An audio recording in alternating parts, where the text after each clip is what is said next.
এই কনকনে শীতে যদি নিজেদের শরীরকে ভালো রাখতে চান তাহলে এই লাড্ডুটা একবার হলেও বানিয়ে খাবেন। আশা করছি খুবই উপকার পাবেন।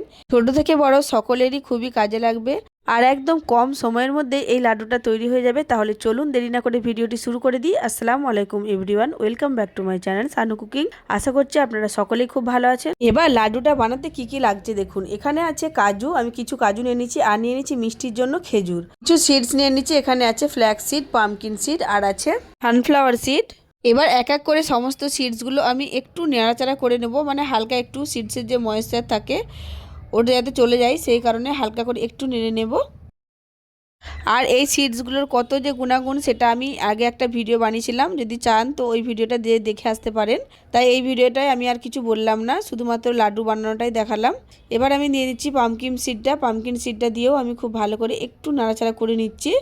এই লাড্ডুটা বানিয়ে আপনারা অনেক দিন পর্যন্ত সংরক্ষণ করে রাখতে পারবেন, আর খেতেও কিন্তু অনেকটাই টেস্টি। কেউ মানা করবে না, যাকে দেবেন সেই খেয়ে নেবে। এখানে আমি আমন্ড বাদামটা ইউজ করিনি, কারণ আমন্ড বাদামে অ্যালার্জি আছে সেই কারণে। আপনাদের কাছে যদি আমন্ড বাদাম থাকে তাহলে কিন্তু অবশ্যই আমন্ড বাদামটা এখানে দেওয়ার চেষ্টা করবেন। কাজু বাদামটা কিন্তু আমি অল্প করে একটু টুকরো টুকরো করে নিয়েছিলাম। যদি আমন্ড বাদামটাও দেন তাহলে কিন্তু আমন্ড বাদামটাও একটু কেটে কেটে নেবেন, তাহলে লাড্ডুটা বানাতে সুবিধা হবে। সমস্ত সিডস আমার ভাজা হয়ে গেছে। এবার দেখুন কাজু বাদামটা দিয়ে দিলাম লাস্টে। আমি কাজু বাদামটা দিয়েও হালকা করে একটু নাড়াচাড়া করে নেব।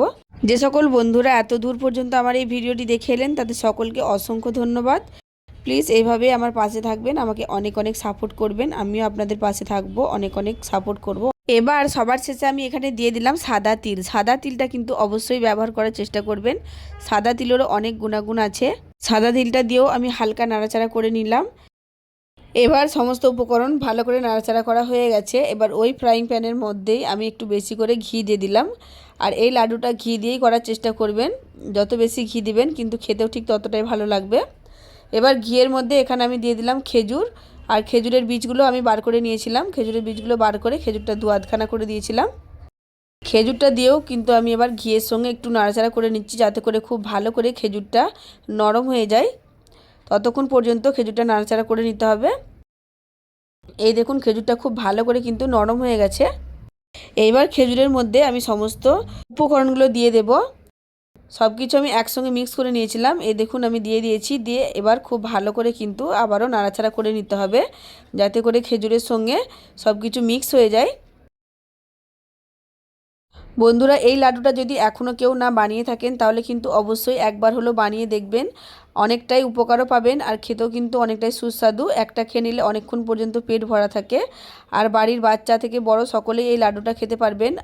আর যেহেতু এখানে কোনো রকম পানির ব্যবহার করা হয়নি, এই লাড্ডুটা কিন্তু আপনারা 15 থেকে 20 দিনের মধ্যে সংরক্ষণ করে রাখতেও পারবেন। আর এতটাই টেস্টি হয় এই লাড্ডুটা, বেশি দিন কিন্তু যায় না, তাড়াতাড়ি শেষ হয়ে যায়।